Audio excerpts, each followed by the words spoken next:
যে আল্লাহ রাব্বুল আলামিন তিনি বলেন ফাসাল্লি লিরাব্বিকা ওয়ানহার। এটা থেকে অনেকগুলো বিষয় জানতে পারি আমরা। প্রথম একটা দিক, ফাসাল্লি আপনি নামাজ পড়ুন, লিরাব্বিকা আপনার রবের উদ্দেশ্যে, রবকে সামনে রেখে, ওয়ানহার এবং আপনি কুরবানি করুন। ওয়ানহারের সঠিক ব্যাখ্যা হচ্ছে কুরবানি করা বা পশু জবাই করা। আপনাকে আদেশই করা হয়েছে আপনি আল্লাহর ইবাদত করুন আর আল্লাহর উদ্দেশ্যেই করুন, মুখলিস ইখলাস সাথে করুন আপনি, অর্থাৎ ইখলাস হতে হবে। এখানেও কিন্তু একই কথা উল্লেখ করছেন, লিরাব্বিকা, তাহলে আপনি নামাজ পড়েন অথবা কুরবানি করেন সেটাও কিন্তু হতে হবে আল্লাহর উদ্দেশ্যে। এক কুরবানি সম্পর্কে রাসূলুল্লাহ সাল্লাল্লাহু আলাইহি ওয়াসাল্লাম একাধিক হাদিস বলেছেন, পরে আলোচনা করব ইনশাআল্লাহ। একটা মৌলিক হাদিস আমি প্রথমে পড়েছি যে মান কানা লাহু সাআতুন ওয়া লাম ইউজাহি ফালা ইয়াকরাবান্না মুসাল্লানা।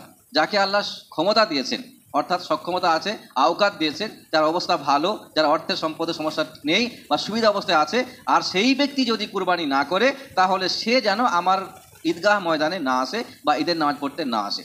ঠিক একইভাবে মুসাল্লানা যে কথাটা বলা হলো যে আমার নামাজ মুসল্লা স্থানে ঈদগাহে না আসে, যাতে করে সে একটু ভয় হয় বা সে এটা গুরুত্ব দেয়, এটাকে অবহেলা না করে, এটা স্পষ্ট বার্তা। এছাড়াও একটা হাদিস না, এরকম অনেকগুলো হাদিস বলতে পারি যেগুলো রাসূলুল্লাহর ক্ষেত্রে প্রমাণ হয়েছে বা সাহাবাদের ক্ষেত্রে প্রমাণিত, যে এমনকি তিনি মদিনার জীবনে 10 বছর ছিলেন আর সেই 10 বছরে কোনো একটা বছর এমন যায়নি যে বছর তিনি কুরবানি করছেন না। তার মানে তিনি 10টি বছরই তিনি কুরবানি করছেন মদিনার জীবনে। এটা হচ্ছে স্পষ্ট বার্তা। তাহলে এখানে স্পষ্ট বার্তা এটা হয়, যেমন তিনি বলেছেন কুরবানি করার কথা, তেমন তিনি নিজেও সেটা প্র্যাকটিক্যালি কুরবানি করে মানুষকে দেখিয়েছেন। ঠিক তার পরবর্তীকালে সাহাবায়ে কেরাম ঠিক একই অবস্থায় তারা কুরবানি করেছেন। যে কথা রাসূল বললেন যে মান কানা লাহু সাআতুন ওয়া লাম ইউজাহি ফালা ইয়াকরাবান্না মুসাল্লানা, হয়তো এই হাদিসটা আমাদেরকেই বলেছেন যারা আমরা ইচ্ছা করে অবহেলা করছি, কোনো অজুহাত নেই, কোনো ইসলামিক কারণ নেই, কোনো উজরের স্যালারি নেই, তারপরও আমরা কুরবানিকে মূল্যায়ন করছি না, হয়তো আমাদের জন্যই কথা বললেন। যারা আওকাত থাকা সত্ত্বেও কুরবানি করলো না তারা যেন আমার ঈদগাহে না আসে। অতএব মূল্যায়ন করেন।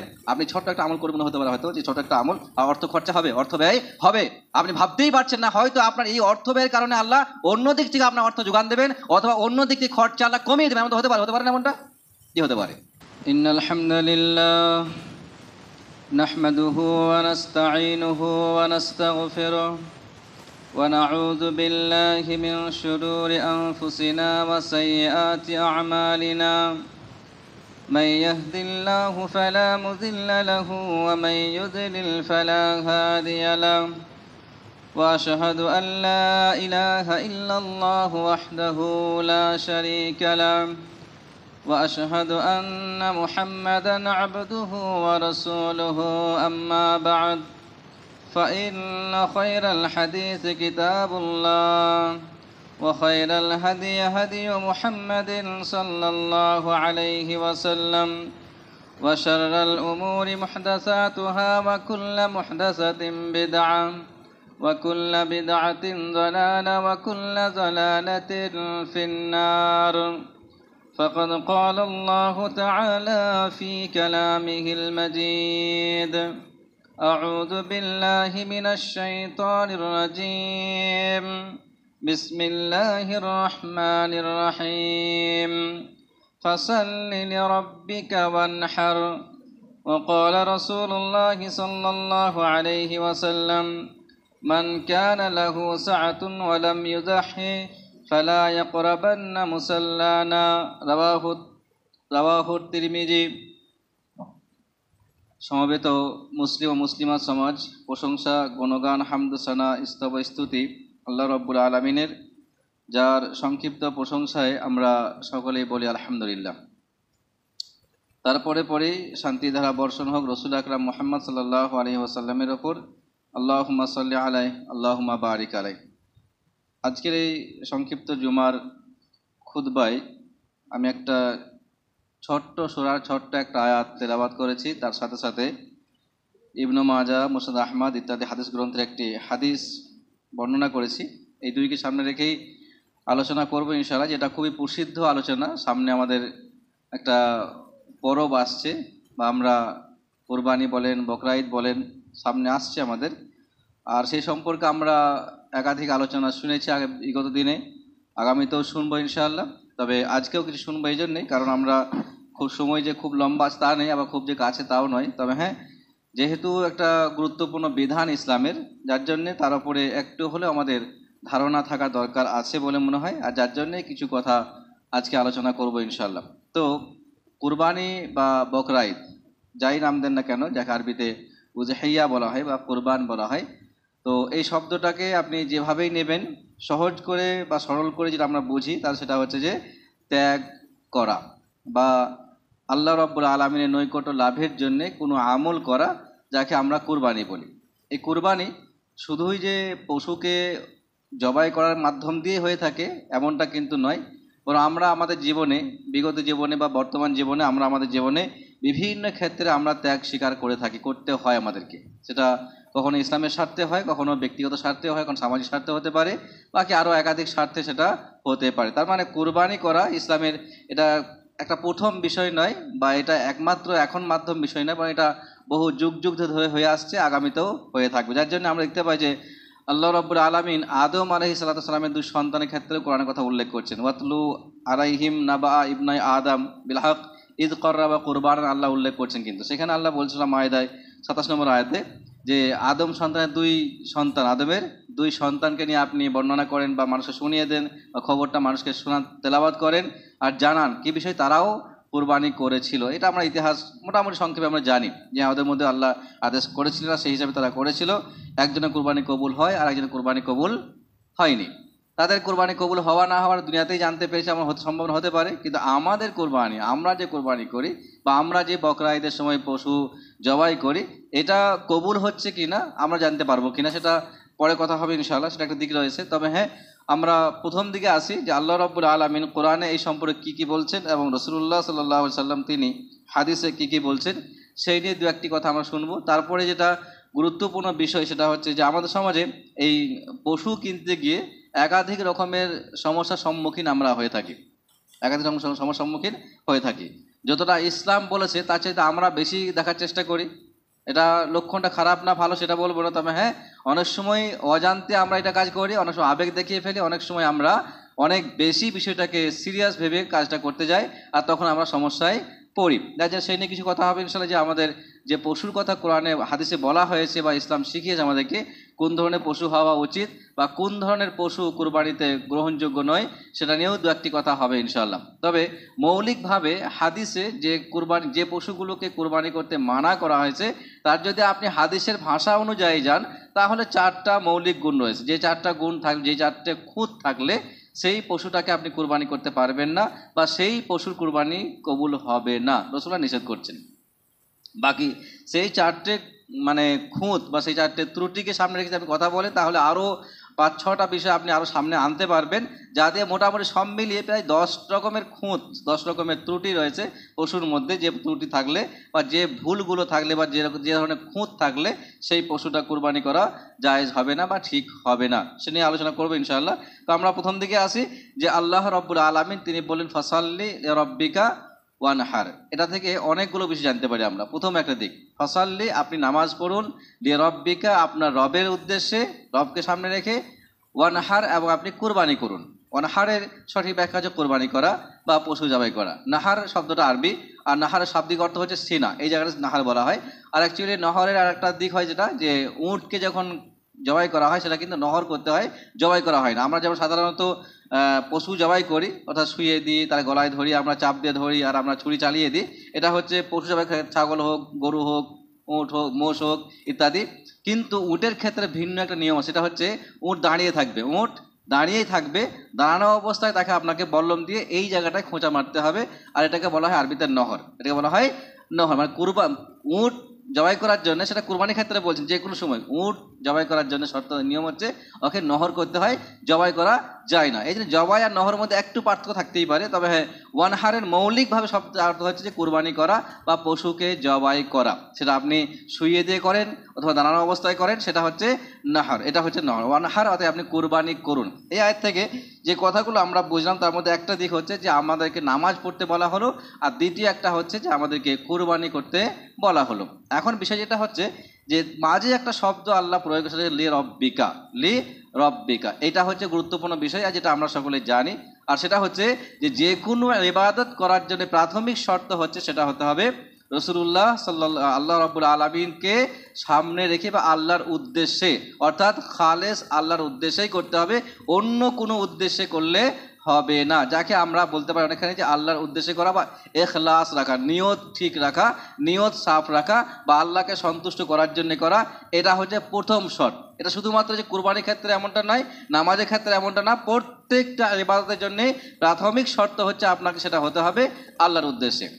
আর এই জন্য আল্লাহ ওমা উমিরু ইল্লা লিয়াবুদুল্লাহ মুখলিসিনা লাহুদ্দিন, আপনাকে আদেশই করা হয়েছে আপনি আল্লাহর ইবাদত করুন আর আল্লাহর উদ্দেশ্যেই করুন, মুখলিস ইখলাস সাথে করুন আপনি, অর্থাৎ ইখলাস হতে হবে। এখানেও কিন্তু একই কথা উল্লেখ করছেন, লি রব্বিকা, তাহলে আপনি নামাজ পড়েন অথবা কুরবানি করেন সেটাও কিন্তু হতে হবে আল্লাহর উদ্দেশ্যে। এখন যেহেতু কুরবানি একটা মালি ইবাদত, নামাজ এটা শারীরিক ইবাদত, শরীর দিয়ে করি আমরা, নিজে গিয়ে সে কাজটা করতে হয়, আর কুরবানি করি আমরা মাল দিয়ে, মাল খরচা করি, অর্থ খরচা করি। আচ্ছা, অর্থ খরচার বিনিময়ে আমরা পশুকে জবাই করি আল্লাহকে সামনে রেখে। এখন এই জায়গাটাতে সমস্যা হয়, সেটা হচ্ছে যত বেশিরভাগ ক্ষেত্রে যেটা হয়ে থাকে, যত আর্থিক ইবাদত যেটা আছে বা অর্থের বিনিময়ে যেটা করা হয়ে থাকে, এই জায়গাটায় আমরা অনেক সময় দেখাওয়া ভাব একটা আমাদের মধ্যে এসে যায়, দেখাওয়া ভাব বা দেখানোর ভাব একটা আসে। কারণ আমি যেমনটা আগে শুরু আবারও বলি, সেটা হচ্ছে যে আমি গ্রামে একটা প্রভাবশালী মানুষ, আমি একটা বড়লোক মানুষ, অর্থশালী মানুষ, অতএব আমার কুরবানি সব থেকে ভালো হতে হবে।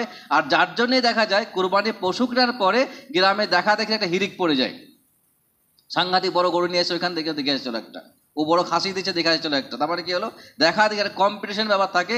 এইটা আপনি কিভাবে নেবেন? যদি সহজ করে বলা হয়, যদি আপনার উদ্দেশ্য এটা হয় যে আমি গ্রামে সব থেকে বড় পশু কুরবানি করব, যাতে করে মানুষ আমাকে দানি বলে বা মানুষ আমাকে নাম করে, সুখ্যাতি করে, তাহলে এই কুরবানিটা কবুল হবে না। এই আয়াতটা কিন্তু বলছে, কারণ যে রব্বিকা শব্দটাই বলছে যে হতে হবে সেটা আল্লাহর উদ্দেশ্যেই হতে হবে, অন্য কোনো উদ্দেশ্যে হলে হবে না। অতএব আপনি পয়সা খরচা করতে পারেন, আপনি একটা না একাধিক কুরবানি করুন, কেউ মানা করবে না আপনাকে, করতেই পারেন, আপনি অধিকার আপনার আছে, পয়সা আপনাকে আল্লাহ দিয়েছেন, আপনি বেশি কুরবানি করুন, কোনো সমস্যা নেই। কিন্তু যদি উদ্দেশ্য এটা হয় যে মানুষ আমাকে দাতা বলবে, মানুষ আমাকে নাম করবে, মানুষ আমার সুখ্যাতি করবে, তাহলে মনে রাখেন যে আপনার কুরবানি কবুল হবে না। এটা স্পষ্ট কথা। আর এই আয়াতটা সে কথাই বলছে। অতএব যে বিশেষ করে যেহেতু অর্থের ইবাদত, এটা আর্থিক বিনিময়ের মাধ্যমে এটা করি আমরা, যার জন্য এই জায়গাটায় আমাদেরকে একটা স্থির হতে হবে যে আমরা এই কুরবানি করতে গিয়ে যেন এমন কোনো উদ্দেশ্য নিয়ত না রেখে ফেলি যে আমারটা সব থেকে ভালো হবে, আর সেটার জন্য মানুষ আমাকে নাম করবে, আমাকে সুনাম করবে, দেখতে আসবে, মানুষ ভিড় করবে, সেটা আমাকে মনে খুশি হবে, ভালো লাগবে, এইটা যেন না হয়, এটা স্পষ্ট কথা। তাহলে এই আয়াত থেকে আল্লাহ যেটা বললেন যে নামাজ পড়ুন আপনার রবের উদ্দেশ্যে আর কুরবানি করুন, তা আমরা সেটা হতে হবে শুধুমাত্র আল্লাহকে সামনে রেখে। আমাকে আল্লাহ অর্থ দিয়েছেন, আমাকে আল্লাহ পয়সা দিয়েছেন, আমাকে আল্লাহ মাল দিয়েছেন, আমাকে আল্লাহ সম্পদ দিয়েছেন, আমি তা দিয়ে সব থেকে ভালো পশু কুরবানি করার চেষ্টা করব আল্লাহর উদ্দেশ্যে। এটা নিঃসন্দেহে ভালো, একটা নিঃসন্দেহে এটা ভালো। আপনি খোঁজ খবর নেন, ভালো পশু নিয়ে আসেন, কোনো সমস্যা নেই। বা আপনি করছেন যে আমি সব বড় একটা পশু কুরবানি করার চেষ্টা করি, যাতে করে তার মাধ্যম দিয়ে আমি সমাজে একটা উপকার করব, গরিব মানুষকে দান করব, সহায়তা করব বা সাহায্য করব, এটাও ভালো উদ্দেশ্য হতে পারে। কিন্তু যেন এটা না হয়ে যায় যে আমাকে সব থেকে, আমার গরুটার নাম হবে যে গ্রামে সব থেকে ভালো কুরবানি করেছে আব্দুল্লাহ, তার গরু সব থেকে বড় ছিল, এইটার উদ্দেশ্যে না হয়ে থাকে, এটা মাথায় রাখতে হতে পারে। তাহলে প্রথম একটা দিক ছিল যে আল্লাহ রাব্বুল আলামিন তিনি বলেন ফাসাল্লি লিরাব্বিকা ওয়ানহার, আপনি আপনার রবের উদ্দেশ্যে নামাজ পড়েন এবং কুরবানি করেন, তা মানে শুধুমাত্র রবের উদ্দেশ্যে হতে হবে, আল্লাহর উদ্দেশ্যে হতে হবে, অন্য কোনো উদ্দেশ্য হলে হবে না। এক। দ্বিতীয় দিক, কুরবানি সম্পর্কে রাসূলুল্লাহ সাল্লাল্লাহু আলাইহি ওয়াসাল্লাম একাধিক হাদিস বলেছেন, পরে আলোচনা করবো ইনশাআল্লাহ। একটা মৌলিক হাদিস আমি প্রথমে পড়েছি যে মান কানা লাহু সাআতুন ওয়া লাম ইউজাহি ফালা ইয়াকরাবান্না মুসাল্লানা, যাকে আল্লাহ ক্ষমতা দিয়েছেন, অর্থাৎ সক্ষমতা আছে, আওকাত দিয়েছেন, যার অবস্থা ভালো, যার অর্থের সম্পদের সমস্যা নেই বা সুবিধা অবস্থায় আছে, আর সেই ব্যক্তি যদি কুরবানি না করে তাহলে সে যেন আমার ঈদগাহ ময়দানে না আসে বা ঈদের নামাজ পড়তে না আসে। এটা কতটা বড় মারাত্মক নিষেধ হতে পারে সেটাই কথা আমি বলছি না, আমি সহজ করে বলি। রাসূলুল্লাহ একটা স্পষ্ট বার্তা দিচ্ছেন, যেটা যে যদি কাউকে আওকাত দিয়ে থাকেন, কাউকে সুযোগ দিয়ে থাকেন, যদি আল্লাহ রাব্বুল আলামিন কাউকে এরকম অর্থের অবস্থা দিয়ে থাকেন যে সে পশু কুরবানি করতে পারবে বা ক্রয় করতে পারবে, তার উচিত কোনো রকমের অজুহাত বাহানা না করে কুরবানি করার চেষ্টা করা। এটা স্পষ্ট বার্তা একটা। ঠিক একইভাবে মুসাল্লানা যে কথাটা বলা হলো যে আমার নামাজ মুসল্লা স্থানে মানে ঈদগাহে না আসে, যাতে করে সে একটু ভয় হয় বা সে এটা গুরুত্ব দেয়, এটাকে অবহেলা না করে, এটা স্পষ্ট বার্তা। এছাড়াও একটা হাদিস না, এরকম অনেকগুলো হাদিস বলতে পারি যেগুলো রাসূলুল্লাহ ক্ষেত্রে প্রমাণ হয়েছে বা সাহাবাদের ক্ষেত্রে প্রমাণিত, যে এমনকি তিনি মদিনার জীবনে 10 বছর ছিলেন, আর সেই 10 বছরে কোনো একটা বছর এমন যায়নি যে বছর তিনি কুরবানি করছেন না। তার মানে তিনি 10টি বছরই তিনি কোরবানি করছেন মদিনার জীবনে। এটা হচ্ছে স্পষ্ট বার্তা। তাহলে এখানে স্পষ্ট বার্তা এটা হয়, যেমন তিনি বলেছেন কোরবানি করার কথা, তেমন তিনি নিজেও সেটা প্র্যাকটিক্যালি কোরবানি করে মানুষকে দেখিয়েছেন। ঠিক তার পরবর্তীকালে সাহাবায়ে কেরামরা ঠিক একই অবস্থায় তারা কুরবানি করেছেন। এখন সমস্যা আমাদের যেটা হয়ে থাকে, যে সমস্যা আমরা ভুগি সেটা হচ্ছে যে প্রায় সম্মুখীন হই আমরা, বিশেষ করে আমাদের এই এরিয়াগুলোতে যেখানে সাধারণত মানুষের আল্লাহ পয়সা দিয়েছেন, অর্থ দিয়েছেন, আর তার মাথায় কুরবানি করেন। কিন্তু যদি আমার ক্ষমতা থাকে গোটা কুরবানি করার, গোটা পশু দেওয়ার, তবে কুরবানি করব। আর যদি গোটা পশু কুরবানি করার ক্ষমতা না থাকে তাহলে কুরবানি করব না। এই বিষয়ের অস্তিত্ব ইসলামে আছে কিনা এটা গুরুত্বপূর্ণ বিষয় একটা, এটা আলোচনা আগে হয়েছে। সেটা হচ্ছে এটা সম্পূর্ণ ভুল বার্তা একটা। যদি আপনাকে গরু কুরবানি করার ক্ষমতা আপনার না থাকে, আপনি ছাগল কুরবানি করবেন। এখন আবার এখানেও প্রশ্ন এটা হয় যে ছাগল যেহেতু আমাদের বাড়িতে কেউ খায় না, কুরবানি করবো কি, এক ঝামেলা করতে হয়, লোক পাওয়া যায় না, বিলিগাহে করবো, কতটুকু মানুষকে দেবো, মানে দিতে পারবো না, ওদের না করা ওর থেকে বেশি ভালো। তাহলে আপনি আপনার মান সম্মান দেখতে গিয়ে, আপনি আপনার সুবিধা অসুবিধা দেখতে গিয়ে, আপনার গোশ কেউ খাবে খাবে না এই হিসাব করতে গিয়ে আপনি কুরবানি করছেন না। কিন্তু আপনার অবকাশ আছে অলরেডি। একটা গরুর দাম যদি 30,000 40,000 টাকা হয়ে থাকে, আপনার নেই হতে পারে, কিন্তু আপনার কাছে 10,000 টাকা আছে, খুব সহজেই আপনি আর ছাগল কিনে কোরবানি করতে পারবেন, কিন্তু করছেন না। কেন করছেন না? এই কারণগুলোতে, যেহেতু আমার বাড়ির লোক কেউ খায় না, মানুষ ঘৃণা করবে, কাকে গোশ দেবো, আমি কি খাবো, তাকে কি দেবো, তারপরে লোক পাওয়া যাবে না ইত্যাদি। কে বললো আপনাকে এখানে? আচ্ছা, চামড়া, পশুর চামড়া ছাড়াতে গিয়ে সেটা যে না কেটে যায়, না ফেটে যায়, কথা ঠিক আছে, কিন্তু কেটে গেলে কুরবানি বাতিল হয়ে যাবে কি মনে হয় আপনাদের? আপনি ছাগলের চামড়া ছাড়াতে গেলে গরুর নিয়ম করে মনে করুন, ছাগলের চামড়া সাধারণত সম্পূর্ণ উল্টে ছাড়ানো হয়, এটাই নিয়ম এটাই। এখন আপনি চেষ্টা করলে ছাড়াতে গিয়ে দেখা চামড়া কেটে একদিক হয়ে গেল, কাটাকুটি হয়ে গেল, হয়তো গোছে চুল ঢুকে গেল, ঢুকতেই পারে। তো গোশটা বাতিল হয়ে যাক, চামড়া বাতিল হয়ে যাক, হাড়টা খাওয়া না হোক, হতে পারে।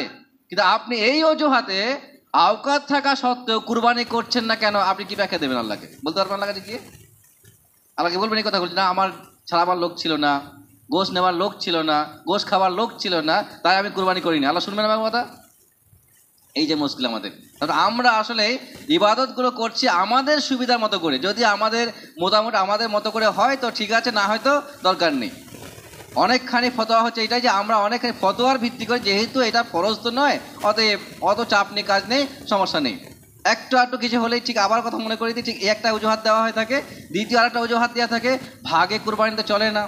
এক ফতোয়া দেওয়া আছে বাজার, ভাগে কুরবানি চলে না। কে বললো আপনার চলে না?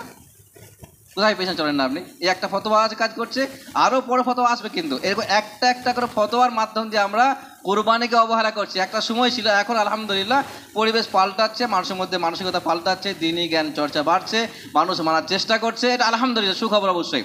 একটা সময় ছিল আকিকাও করতো না, আকিকাও একই অবস্থায় ছিল। কেন করতো না? ও করলে হবে, হ্যাঁ পরে করে নেবে ঠিকঠাক। তারপর আরেক ফতোয়া ছিল, যার আকিকা হয় নাই সে কুরবানি করতে পারবে না, এই আরেক ফতোয়া। মানে এত ফতোয়া আছে কুরবানি, মানে কুরবানি যে করবো না এটা বলছি না, আমি ফতোয়া মানতে গিয়ে কুরবানি করতে পারছি না।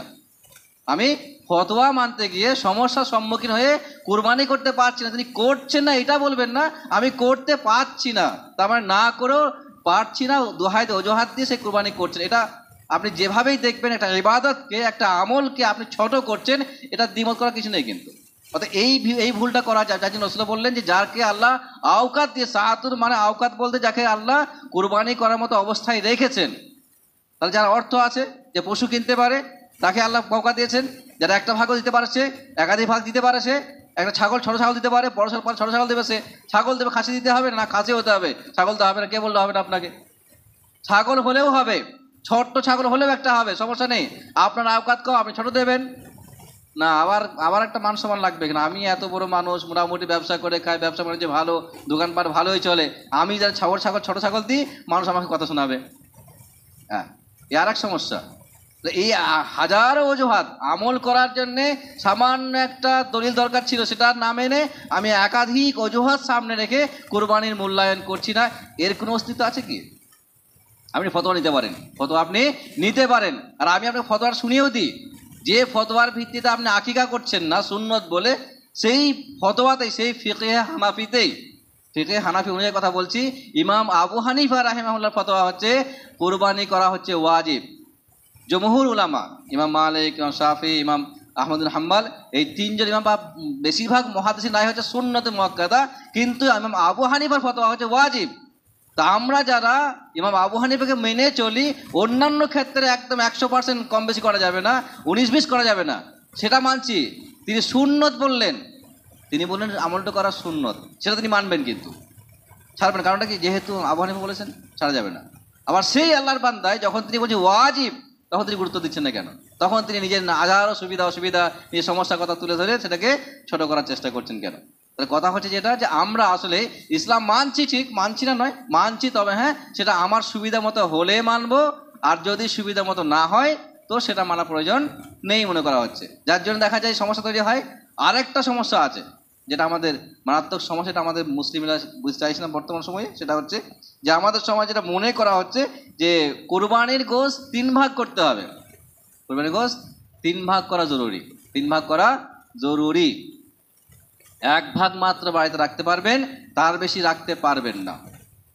কোথাও কথা বলতে পারেন? কোরআনে আছে, হাদিসে আছে, রাসূলুল্লাহ কোথাও বললেন? জি না, কোথাও বলেননি। আপনি 3 ভাগ, আপনি 2 ভাগ করেন, আপনি 3 ভাগ না, আপনি 2 ভাগ করেন, আপনি তার থেকে আরো কম করেন, সমস্যা নেই। কিন্তু কথা যেটা হচ্ছে যে আপনি কোথায় পেলেন যে 3 ভাগই করতে হবে, তার থেকে বেশি ভাগ করা যাবে না, তার থেকে কম ভাগ করা যাবে না, তার থেকে বেশি গোশত রাখা যাবে না? কে বললো আপনাকে এটা? কোথায় পেয়েছেন? কোরআনে কিছু আয়াত রয়েছে, খাও খাও জমা করো, হতে পারে হাদিসেও আছে। এই খাও খাও জমা করো মানে এটা যে আপনি 3 ভাগ করে নেবেন, কোথায় পেয়েছেন আপনি এটা? কোনো অস্তিত্ব নেই। এখন এটাও হিসাব করছেন যে আমি এত বড় একটা পশু কিনবো, 3 ভাগের 1 ভাগ গোশত পাবো, বাকিটা আমাকে বিলি করে দিতে হবে, দান করে দিতে হবে, তাতে ভালো আমি ওখানে গোশত নিয়ে কোরবানি পার করে নিই। এই যে হাজারো অজুহাত যে আমরা দেখিয়ে ফেলছি, একটা ইবাদত করতে গিয়ে, একটা আমল করতে গিয়ে আর তাকে মূল্য দিচ্ছি না, মূল্যহীন করে ফেলছি, গুরুত্ব দিচ্ছি না, এটা হচ্ছে আমাদের মানসিকতার সমস্যা। এই সমস্যা থেকে আমাদের বেরিয়ে আসতে হবে। যেহেতু আমরা মুসলিম, যেখানে আল্লাহ বলছেন, যেখানে রসুল বলছেন, আপনি খেয়াল করে দেখতে পারেন যে এই কুরবানি সম্পর্কে সেই মুহূর্তে সমস্ত সাহাবা কেউ অবহেলা করছেন না, সবাই সাথ দিচ্ছেন, ভাগেও দিচ্ছেন, ছাগলও দিচ্ছেন, উটও দিচ্ছেন, গরুও দিচ্ছেন, ভিন্ন ভিন্ন রূপে দিচ্ছেন, কিন্তু কোনো সমস্যা তো হয় না, যেটা ইসলামে জায়েজ আছে। কিন্তু আমরা দিচ্ছি না কেন? কারণ আমরা হয়তো তাদের থেকে বেশি জ্ঞান অর্জন হয়ে গেছে আমাদের, বা হতে পারে আমাদের আমলের দরকার নেই, নাকি দরকার আর নেই মনে হচ্ছে আমাদের, নাকি বেশি হয়ে গেছে, না কি ব্যাখ্যা দেবেন আপনি?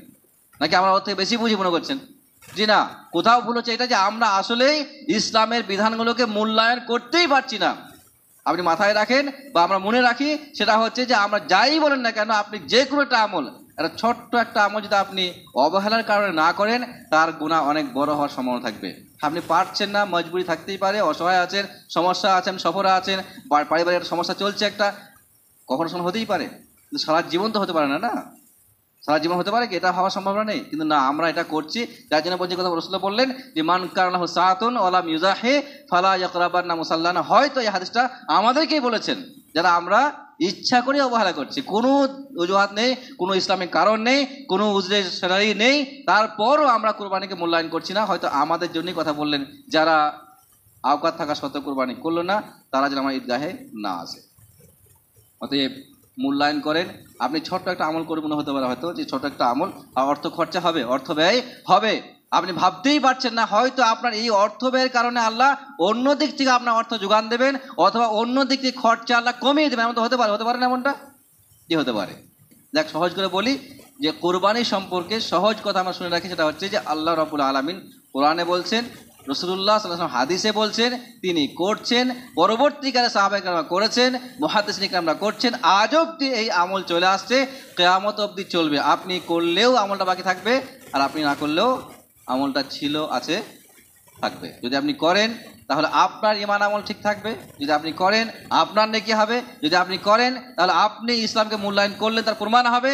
যদি আপনি না করেন তাহলে আপনার সমস্যা, আপনি নেকি দিয়ে বঞ্চিত হবেন। আর হতে পারে যদি আপনি অবহেলা করেন বা খুদ পেশ করেন বা অকারণে কুরবানি না করেন, তাহলে হয়তো আপনাকে এরই প্রশ্নের সম্মুখীন হতে হবে, আর আপনার সমস্যায় পড়তে হতে পারে। যার জন্যে যে কোনো আমল ইসলামে যখন আমার সামনে আসে, তখন তার ওপরে আমল করার চেষ্টা করতে হয়, আর সার্বিক পর্যায়ে সে জানকারি চেষ্টা নেওয়ার চেষ্টাও করতে হয় যে আমরা কি করলে ভালো করার দরকার হতে পারে কিনা। ঠিক একইভাবে মনে করে দেবো যে আল্লাহ রাব্বুল আলামিন কিন্তু গোশ পছন্দ করেন। কি মনে হয় আপনাদেরকে? এই যে কোরবানি করছি আমরা, তো গোশটা আল্লাহর কাছে পৌঁছাবে, মনে হচ্ছে যাবে এমনটা? রক্ত পৌঁছাবে। আল্লাহ কোরআনে বলছেন, লা ইয়ানালুল্লাহা লুহুমুহা ওয়ালা দিমাউহা ওয়ালাকিন ইয়ানালুহা তাকওয়া মিনকুম। আল্লাহ নিজে বলছেন যে আমার কাছে গোশও আসবে না, আমার কাছে রক্ত আসবে না। কিন্তু আপনি আল্লাহর কথা মানছেন কিনা, এটা কিন্তু প্রয়োজন আছে দেখার। আল্লাহ দেখবেন এটা। যে আপনি আল্লাহর কথার মূল্যায়ন করলেন কিনা, আল্লাহর কথা আপনি শুনলেন কিনা, আল্লাহর কথাকে মানার চেষ্টা করলেন কিনা, এটা কিন্তু আল্লাহ দেখবেন। কারণ আল্লাহর চাইতে আপনি আপনার মনের খবর বেশি রাখতে পারবেন না, এটা স্পষ্ট কথা। অতএব আপনি কি মনে করছেন না, কি মনে করে আপনি অবহেলা করছেন, এটা আপনি কাউকে বলেন বা না বলেন, আপনার বিষয়টা আমি বুঝতে পারি বা না পারি, আল্লাহর কিন্তু বুঝতে অসুবিধা হয় না। কেন আমার বান্দা কুরবানি করছে না, কেন আমার বান্দা অবহেলা করছে, এটা কিন্তু আল্লাহর বুঝতে সমস্যা হয় না, এটা মাথায় রাখি আমরা। আর যার জন্য আল্লাহ বললেন যে আমার কাছে গোশও আসে না, আমার কাছে রক্তও আসে না, আমার কাছে আসে শুধু একটা, সে তাকওয়া, আল্লাহ ভীতি, মানে আল্লাহকে ভয় করে, আল্লাহকে ভালোবেসে, আল্লাহর প্রতি ভরসা করে, আল্লাহর প্রতি আস্থা রেখে আপনি কাজটা করছেন কিনা, এটা কিন্তু আল্লাহ দেখবেন। যার জন্য যদি মনে হয় আমাদেরকে যে আমরা আল্লাহকে ভালোবাসি, আল্লাহর প্রতি ভরসা আছে, ভালোবাসা আছে, আল্লাহকে ভয় করি, পরকালে হিসাবের খবর রাখি, তাহলে আমাদেরকে এই জায়গাটায় শক্ত হতে হবে। শুধু কুরবানি নয়, সব ক্ষেত্রেই হতে হবে। হ্যাঁ, যেহেতু সামনে কুরবানি আসছে, কুরবানিটাকেও আপনি অবহেলা করতে পারবেন না, এটা মাথায় রাখতে হতে পারে। আল্লাহ দোয়া করি আল্লাহ আমাদের সকলকে ইসলামের প্রত্যেকটা বিষয়কে আল্লাহর প্রতি ভরসা করে ভালোবেসে করা তৌফিক দিন, এবং সমস্ত রকমের অবহেলা থেকে আমাদেরকে আল্লাহ রক্ষা করেন। আমিন।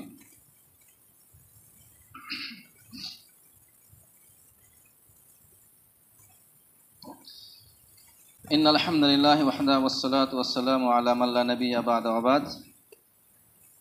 ফাকাদ ক্বালা আল্লাহু তাআলা কুল ইন্না সলাতি ওয়া নুসুকি ওয়া মাহইয়ায়া ওয়া মামাতি লিল্লাহি রাব্বিল আলামিন লা শারীকা লাহু ওয়া বিযালিকা উমিরতু ওয়া আনা আউয়ালুল মুসলিমিন। সূরা আনআমের 6 নম্বর সূরার 162 ও 63 নম্বর আয়াত, যেখানে আল্লাহ রাব্বুল আলামিন একটু ইশারা করছেন ঠিক এই দিক থেকে। কি বললেন? আপনি বলে দেন ইন্না সলাতি, আমার নামাজ, ওয়া নুসুকি, আমার কুরবানি, ওয়া মাহইয়ায়া ওয়া মামাতি, আমার জীবন, আমার মরণ, লিল্লাহি রাব্বিল আলামিন, আল্লাহ রাব্বুল আলামিনের উদ্দেশ্যেই। তার মানে আপনি যে পৃথিবীতে বেঁচে আছেন, আপনি যে মৃত্যু হবে আপনার বা আমাদের, এই সবের পিছনে আল্লাহ রাব্বুল আলামিনই আছেন আর তার ইশারায় কাজ করে। অতএব এই জীবনটা যেটা পেয়েছি, সেটা সবাই আলোচনা করছেন এখানটায়, যে পৃথিবীকে আমরা অন্য অ্যাঙ্গেল থেকে অবহেলা করলেও একটা জায়গা মাথায় রাখি যে পৃথিবী একমাত্র মাধ্যম যা দিয়ে আপনি জান্নাতে যেতে পারবেন।